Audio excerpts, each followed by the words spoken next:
দুই প্রকার লোকের মধ্যে পার্থক্য কেমন? প্রথম প্রকার লোক যারা মাওলা পাকের নাফরমানির মধ্যে আছে, হাদিসের মধ্যে আসছে কামা তাইশুনা তামুতুন কামা তামুতুনা তুবাসুন। আর তোমরা দুনিয়ার মধ্যে যেভাবে চলো তোমাদের মরণটাও হবে সেই হালতের মধ্যে। তোমাদের মরণ যে হালতে হবে, তোমাদের পুনরুত্থান কবর থেকে পুনরায় সেই অবস্থার মধ্যেই উঠাবে। ওয়া কামা তুহশারুন, আর তোমাদের হাসর নাসরও হবে সেই অবস্থার মধ্যে। ওমা খালাকতুল জিন্না ওয়াল ইনসা ইল্লা লিয়াবুদুন। আল্লাহ পাক রব্বুল আলামিন বলতেছেন, বান্দা আমি মানুষ এবং জিন জাতিকে একমাত্র আমার ইবাদতের জন্য পাঠাইলাম। মালিক কেন আমাদেরকে দুনিয়ার মধ্যে পাঠাইলেন ওই উদ্দেশ্য আমরা ভুলিয়া গেছি। আমি যখন চাকরির মধ্যে যাব, আমি যখন অন্যের আন্ডারে কাজের মধ্যে যাব, আমি যদি গিয়া ওই মালিকের কাজ না করিয়া মালিকের কাজ ভুলিয়া যাই। চাকরি করার জন্য কোন ব্যক্তি গেছে, গিয়া ওই ব্যক্তি যে কাজ পাইছে সে কাজ ভুলিয়া গেছে, নিজের মন চাহি জিন্দেগি কাটাইতেছে, তখন বলেন তো ওই মালিক কি তাকে বেতন দিবে নাকি অপমান করে বের করে দিবে? অপমান করে বের করে দিবে। আল্লাহ পাক রব্বুল আলামিন আমাদেরকে দুনিয়ার জমিনে পাঠাইলেন শুধু খাওয়া দাওয়া করার জন্য পাঠাই নাই, নিজের নফসের উপরে চলার জন্য পাঠাই নাই, শুধু ব্যবসা বাণিজ্য করার জন্য পাঠাই নাই, শুধু ঘোরাফেরা করার জন্য পাঠাই নাই, মালিকের নাফরমানি করার জন্য পাঠাই নাই। মালিক আমাদেরকে একটা কাজ দেয়া পাঠাইছে, সেই কাজটা হলো বান্দা আমি তোমাকে ইবাদতের জন্য পাঠাইছি। বান্দা আমি তোমাকে খানার জন্য না করি নাই, আমি তোমাকে ঘর তোলার জন্য না করি নাই। বান্দা তুমি সব দুনিয়ার সব কিছু ঠিক রাখো, কিন্তু সময়ে সময়ে যখন মুয়াজ্জিন হাইয়া আলাস সালাহ বলে ডাক দিবে, ওই ডাকে সাড়া দিয়া আমার ইবাদতের জন্য লিপ্ত হয়ে যায়।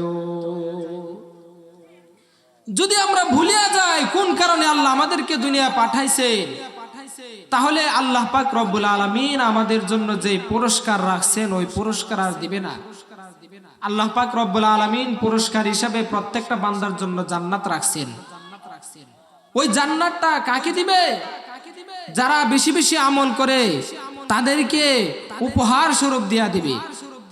তাহলে আমরা জান্নাতের মধ্যে যাওয়ার আশা করি কিন্তু আমল করি না।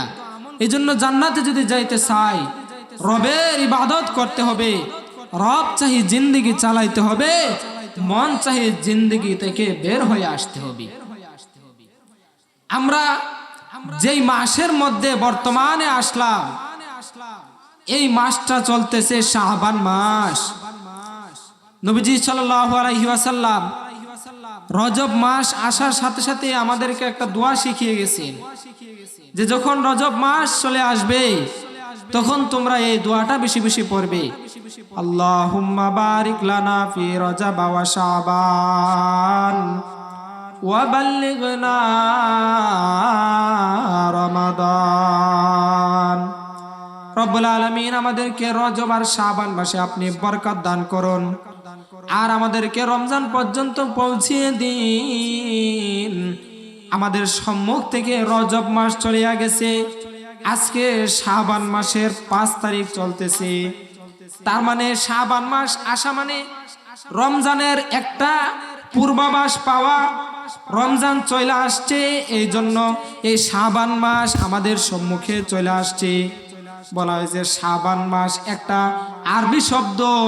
এই শাবান মাসকে শাবান রাখা হয়েছে কারণ হলো এই শাবানের বাংলা তর্জমা করতে গেলে আসে বিস্তৃত হওয়া, ছড়িয়ে ছিটিয়ে পড়া।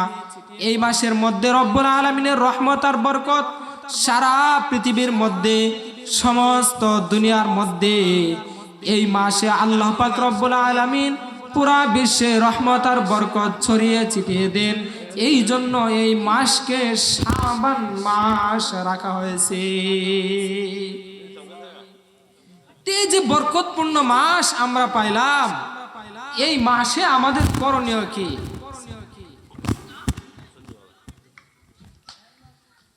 এই মাসে নবীজি সাল্লাল্লাহু আলাইহি ওয়াসাল্লাম আমাদের জন্য কি শিক্ষা দিয়েছেন? সাহাবীদের থেকে আমাদের জন্য এই মাসে আমরা কি পাই, আর আমাদের করণীয় কি, আমরা কি করতেছি, এই বিষয়ে সংক্ষিপ্ত আলোচনা করে ইনশাআল্লাহ সমাপ্ত করব। নবীজি সাল্লাল্লাহু আলাইহি ওয়াসাল্লাম যখন শাবান মাস চলে আসতেন, আম্মা জানা আয়েশা সিদ্দিকা রাদিয়াল্লাহু তাআলা আনহা জিজ্ঞাসা করতেছেন, ইয়া রাসূলুল্লাহ, ইয়া হাবিবাল্লাহ, শাবান মাস আসলে আপনি এত বেশি বেশি রোজা কেন রাখেন, এত বেশি বেশি নফল ইবাদত কেন করেন? আল্লাহর নবী সাল্লাল্লাহু আলাইহি ওয়াসাল্লাম বলতেছেন, ওগো আয়েশা, এই মাসের মধ্যে একটা দিন আছে, যেই দিনের মধ্যে হযরত জিবরাইল আলাইহিস সালাতু ওয়াস সালামের মাধ্যমে হযরত আজরাইল আলাইহিস সালাতু ওয়াস সালামের কাছে একটা লিস্টি পাঠানো হয়। কি সেই লিস্টি? লিস্টির মধ্যে কি থাকে? নবীজি সাল্লাল্লাহু আলাইহি ওয়াসাল্লাম বলতেছেন, এই এক বছরের মধ্যে যারা যারা দুনিয়া থেকে চলে যাইবে, যারা এক বছরের মধ্যে ইন্তেকাল করবে, তাদের নামের লিস্টিটা হযরত আজরাইল আলাইহিস সালাতু ওয়াস সালামের কাছে চলে যায়। নবীজি বলতেছেন, আয়েশা শুনো শুনো, আমিও তো চাই আমার নামটা আজরাইলের কাছে এমন অবস্থায় পৌঁছুক যে অবস্থার মধ্যে আমি রোজা অবস্থায় আছি। এই কারণে এই মাসের মধ্যে আমি বেশি বেশি রোজা রাখি। কারণ যখন আজরাইলের কাছে নামের লিস্টি চলে যায়, কেউ বলতে পারে না কার নাম আজরাইলের কাছে চলে গেছে, কার লিস্টিটা আজরাইল আলাইহিস সালাতু ওয়াস সালামের কাছে পৌঁছে গেছে। এমনও মানুষ আছে নাফরমানির মধ্যে লিপ্ত, কিন্তু তার লিস্টি আজরাইলের কাছে চলে গেছে। এমনও মানুষ আছে আজান শুনতেছে, নামাজের খবর নাই, টিভির দোকানে বসে আছে, কিন্তু তার লিস্টি আজরাইল আলাইহিস সালাতু ওয়াস সালামের কাছে চলে গেছে। এমন মানুষ আছে দুনিয়ার খেত কামার নিয়ে ব্যস্ত, দুনিয়ার ব্যবসা বাণিজ্য নিয়ে ব্যস্ত, কিন্তু তার লিস্টিটা হযরত আজরাইল আলাইহিস সালাতু ওয়াস সালামের কাছে চলে গেছে।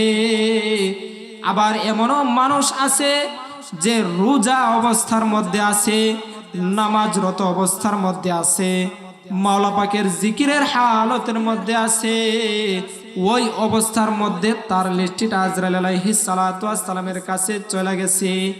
তাহলে দুই প্রকার লোকের মধ্যে পার্থক্য আছে না নাই? দুই প্রকার লোকের মধ্যে পার্থক্য আছে। দুই প্রকার লোকের মধ্যে পার্থক্য কেমন? প্রথম প্রকার লোক যারা মাওলা পাকের নাফরমানির মধ্যে আছে, হাদিসের মধ্যে আসছে, কামা তাইশুনা তামুতুন কামা তামুতুনা তুবাসুন। আর তোমরা দুনিয়ার মধ্যে যেভাবে চলো, তোমাদের মরণটাও হবে সেই হালতের মধ্যে। তোমাদের মরদ যে হালতে হবে, তোমাদের পুনরুত্থান কবর থেকে পুনরায় সেই অবস্থার মধ্যেই উঠাবে। ওয়া কামা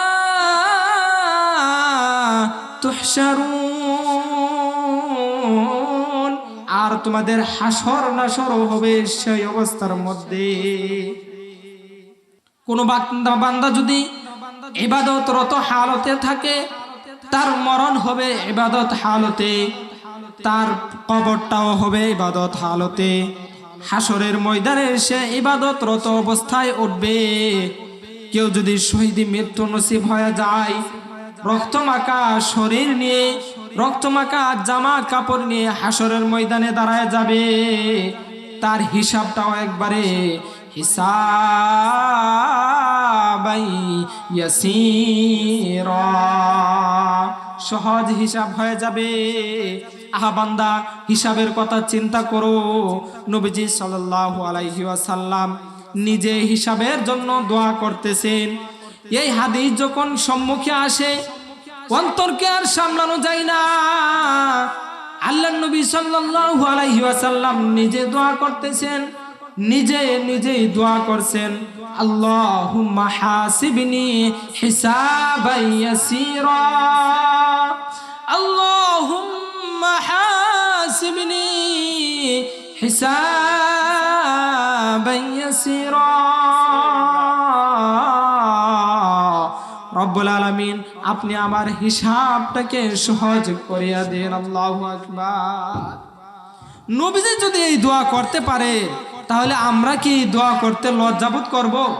নাকি আল্লাহর কাছে চাইতে হবে, আল্লাহ হাসিবনি হিসাবান ইয়াসীরা, আল্লাহ আপনি আমার হিসাবটাকে সহজ করে দিন। তাহলে এই মাসের মধ্যে নবীজির কাছ থেকে কি আমল পাইলাম? নবীজি বেশি বেশি রোজা রাখতেন, যাতে করে আমার লিস্টিটা আজরাইল আলাইহিস সালামের কাছে চলে যায় কিনা আমি তো জানি না, যাতে করে আমার লিস্টটা এমন একটা অবস্থায় যাক যে অবস্থার মধ্যে আমি রোজা অবস্থায় আছি। আল্লাহু আকবার। এই মাসের মধ্যে আমরা সাহাবায়ে কেরামদের থেকে কি আমল পাই? হাদিসের মধ্যে আসছেন, শাবান মাস যখন চলে আসতেন, সাহাবায়ে কেরাম রাদিয়াল্লাহু তাআলা আনহু প্রস্তুতি নিয়ে রাখতেন, রমজানের জন্য পূর্ণ প্রস্তুতি নিয়ে নিতেন। যাদের বড় বড় কাজ আছে কাজগুলি সেরে নিতেন, যাদের উপরে যাকাত ফরজ যাকাতগুলি আদায় করে দিতেন, যাতে করে গরিব যারা আছে তারা রমজান মাসটা সুন্দর করে কাটাইতে পারে। সাহাবায়ে কেরাম রাদিয়াল্লাহু তাআলা আনহুম আজমাইন এই মাসের মধ্যে বেশি বেশি নফল ইবাদত করত, সারা রাত দাঁড়ায় দাঁড়ায় নামাজ পড়তো, সারা দিন রোজা রাখতো, যাতে করে রমজানের মধ্যে আসলে যাতে ক্লান্তি না লেগে যায়। যে আগে থেকে একটা কাজ করে থাকলে যখন অভ্যস্ত থাকে, সেই অভ্যস্ত অনুযায়ী কাজ করতে গেলে কিন্তু কষ্ট লাগে না। কিন্তু হঠাৎ করে যখন আপনি একটা কাজ দিবেন, যেই ব্যক্তি গাড়ি চালাইতে পারে না তাকে যখন গাড়ি চালানোর দায়িত্ব দেওয়া হয়, তার ঘাম ছুটে যাবে। যেই ব্যক্তি কোনো কাজই পারে না তার নিয়ে মাটি কাটার দিলে সে পারবে না। এই জন্য কর্মস্থল ব্যক্তির কাছে যখন কর্ম দেওয়া হয় তখন তার জন্য কাজটা করা সহজ হয়ে যায়। এই জন্য সাহাবায়ে কেরাম রাদিয়াল্লাহু তাআলা আনহু এই নিয়তে আমল করতেন, যাতে করে রমজানের প্রতিটা মুহূর্ত আমরা রহমত বরকত নাজাত পাইতে পারি। রমজানের এমন একটা অবস্থায় ছুটে না যাক যে অবস্থার মধ্যে আমরা গাফেল অবস্থায় আছি। এই জন্য সাহাবায়ে কেরামরা যাকাত আদায় করে নিতেন, আগেই প্রস্তুতি নিয়ে রাখতেন, যাতে করে রমজানের পূর্ণ মাসটা রব্বুল আলামিনের রহমত আর বরকত নাজাত পাইতে পারে। সুবহানাল্লাহ। তাইলে দেখা যায় আমরা যারা ব্যবসায়ীরা আছি, আমরা দোকানপাট ভালোভাবে মজুত করে রাখি কাপড়ে মুদিমালে, যাতে করে রমজান মাসটা ভালো করে একটা ঠাইট করে ব্যবসা করতে পারি, ঠিক না ঠিক? আর আমাদের কাজ কি? সব ইবাদত জমায় রাখি, রমজান আইলে একেবারে গামছা বাইন্ধে একেবারে রমজান আমল লাইগা যাবো আর জিন্দগির গুনাহ একবারে মাফ করে লেমু। যখন দেখা যায় অনেকে সারা বছর নামাজ নাই রোজা নাই, রমজান মাসটা আইলে শুরুতেই টুপি পাঞ্জাবি লাগায় একবারে মুছিদ, 4-5 দিন যখন তারাবি পড়ে একটু ক্লান্ত হয়ে পড়ে, মনটা একটু ভালো থাকে, ইবাদত করলে কিন্তু মন ফ্রেশ থাকে। গুনাহগার ব্যক্তির অন্তরে একটা সারাক্ষণ পেরেশানি থাকে, আর যখন ব্যক্তিটা ইবাদত বন্দিগিতে থাকে তখন তার মনটাও ফ্রেশ থাকে। তখন কিছুদিন রমজানের শুরুতে ইবাদত বন্দি করে মনটা একটু ফ্রেশ লাগে, তখন মনে মনে ভাবে আমার গুনাহ মনে মাফ হয়েছে গা, এবার যাই গিয়া কি করে রোজাটা ভাঙ্গি আর শাস্ত্রের মধ্যে গিয়া পর্দা তো আছে, খাইতে তো কোনো সমস্যা নাই, পর্দার মধ্যে আবার চলে যায়। তখন আমাদের অবস্থা হলো এই অবস্থা। কিন্তু না না, সাহাবায়ে কেরাম রাদিয়াল্লাহু তাআলা আনহুর দিকে তাকান, তাদের জিন্দেগির হালতের দিকে তাকান। দুনিয়াতে জান্নাতের সার্টিফিকেট পায় রাখছে। আল্লাহ পাক নিজে বলতেছেন রাদিয়াল্লাহু তাআলা ওয়া রাদু আন, আল্লাহ বলতেছেন আমি তাদের উপরে সন্তুষ্ট, তারাও আমার উপরে সন্তুষ্ট। তারপরেও তারা এত ইবাদত করছেন, তারপরেও কবরের পাশ দিয়া যাইলে হযরত উসমান রাদিয়াল্লাহু তাআলা আনহু এত কান্নায় ভেঙে পড়ছেন যেন মনে হইতো ওনার চাইতে গুনাহগার মানুষ আর দুনিয়াতে নাই। কারণ যার ভিতরে ভয় আছে তার অন্তর থেকে তো চোখের পানি বের হয়ে আসে। সাহাবায়ে কেরামরা এত কান্না করছেন, এত ইবাদত করছেন, তারপরেও মাওলা পাকের কাছ থেকে নৈরাশ হই নাই, নিজের আত্মাটাকে দুনিয়ার মধ্যে তৃপ্তি দেয় নাই, দুনিয়ার মধ্যে আরাম আয়েশ চাই নাই, দুনিয়ার জিন্দেগিতে কোনো আরাম আয়েশ চাই নাই, আল্লাহ পাক রব্বুল আলামিনের ইবাদতের মধ্যে কাটায়া দিছে। এই জন্য আমরা কাল বিলম্ব না করে এখন থেকে ইনশাআল্লাহ আমলের মধ্যে লিপ্ত হয়ে যাব, যাতে করে রমজানের প্রতিটা মুহূর্ত আমাদের কাছ থেকে গাফেল অবস্থায় না ছুটে যায়। এজন্য পারবো তো ইনশাআল্লাহ রমজানের জন্য প্রস্তুতি নিতে। কারণ মিনিটের কোনো ভরসা নাই, সেকেন্ডেরও কোনো ভরসা নাই। দুনিয়ার জিন্দেগিতে আজকে আসি তো কালকে নাই, মিনিটের ভরসা নাই। ফিরোজ শাহ নামক একজন গায়ক, একজন শিল্পী, সে গান গাইতো, 1 মিনিটের নাই ভরসা। নেটের মধ্যে যুবকরা চার্জ দিলে পাইবেন, দেখবেন যে ফিরোজ শাহ সে এই গানের গায়ক। শিল্পকলা একাডেমিতে যখন গান গাইতেছে, 1 মিনিটের নাই ভরসা, সঙ্গ হবে রং তামাশা। গানও শেষ, তার জিন্দেগির হায়াতও শেষ, সঙ্গে সঙ্গে মাটিতে লুটিয়া পড়ছে, সাথে সাথে তার ইন্তেকাল হয়ে গেছে। এবার চিন্তা করুন, আমি আপনি কিসের অপেক্ষায় এখনো আছি? তুবু ইলাল্লাহি তাওবাতান নাসুহা। বান্দা নিজের গুনাহের প্রতি লজ্জিত হয়া আল্লাহ পাক রব্বুল আলামিনের কাছে তওবা করো। আল্লাহ পাক রব্বুল আলামিন তওবাকারী বান্দাদেরকে পছন্দ করেন। যে এমন এক মালিক আমরা রব্বুল আলামিনকে পাইলাম, যেই মালিকের কাছে ক্ষমা না চাইলে বেজার হয়ে যায়, ক্ষমা চাইলে আল্লাহ তাআলা খুশি হয়ে যায়। আল্লাহু আকবার। আমরা যাদেরকে বাদশা মনে করি, বাদশা, আমরা যাদেরকে ধন ভান্ডার মনে করি, জান্নাত দুনিয়ার নেতার কাছে গিয়া কিছু চান বেজার হয়ে যাইবে, দুনিয়ার সম্পদশালীর কাছে কিছু চান বেজার হয়ে যাইবে, 1 দিন দিবে, 2 দিন দিবে, 3 দিনের মাথা নাই করে দিবে। আপনি দুনিয়ার প্রভাবশালীর কাছে যান সাহায্য চাওয়ার জন্য, আপনার কাছ থেকে বিরক্ত বোধ করবে, আপনাকে না বলে দিবে। কিন্তু আরহামার রাহিমিন আকরামাল আকরামিন এমন রব্বুল আলামিন বলতেছে, ও গুনাহগার বান্দা, তুমি আমার কাছে গুনাহ থেকে পানাহ চাও আর আমি তোমাকে মাফ করে দেব। সুবহানাল্লাহ। একটা বান্দা যখন হারায়া যায়, বাচ্চা সন্তান যখন হারায়া যায়, মা বাবা বুঝে এর কত বেদনা, এর কত কষ্ট। 1 বছর পরে, 2 বছর পরে সন্তান যখন বিদেশ থেকে আসে, মা বাবা কত খুশি হয়ে যায় যে আমার সন্তানটা বাড়িতে আসছে, যে এত কষ্ট করছো বাবা, 2 বছর 3 বছর হয়ে গেল তোমার চেহারাটা দেখি না।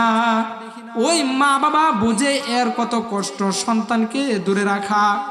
যখন সন্তান ফিরত আসে এত খুশি হয়ে যায়, বলে যে গুনাহগার বান্দা যখন আল্লাহর রাস্তায় ফিরে আসে, ওই মা বাবার চাইতে এর চাইতে 1000 গুণ বেশি আল্লাহ পাক রব্বুল আলামিন খুশি হয়ে যায়। সুবহানাল্লাহ। এই জন্য আল্লাহর কাছে তওবা করতে হবে। আসন্ন রমাদান মুবারক আমাদের সম্মুখে উপস্থিত, এই জন্য রমজান মাসে ইবাদত করুম, এই আশায় বসে থাকলে কাজ হবে না। এখন থেকে আমাদেরকে ইবাদতের মধ্যে লিপ্ত হইতে হবে, নিজের জিন্দগির গুনাহগুলিকে ক্ষমা করাইতে হবে। রমজান মাস আসলে শুধু আমরা অর্জন করব, অর্জন। গুনাহ মাফের চিন্তা যদি করাই, তাহলে এখন থেকে আমরা ইবাদতের মধ্যে লিপ্ত থাকব, নিজের জিন্দগির গুনাহের প্রতি শর্মিন্দা হব, আল্লাহর কাছে তওবা করব। আল্লাহ পাক রব্বুল আলামিন যে আলোচনা করলাম আমাকে এবং সুন্নাহওয়ালা সকলদেরকে আমল করার তৌফিক দিন। সকলে বলে আমিন। ওয়া আখির দাওয়ানা আলহামদুলিল্লাহি রাব্বিল আলামিন। আসসালামু আলাইকুম ওয়া রাহমাতুল্লাহি ওয়া বারাকাতুহু।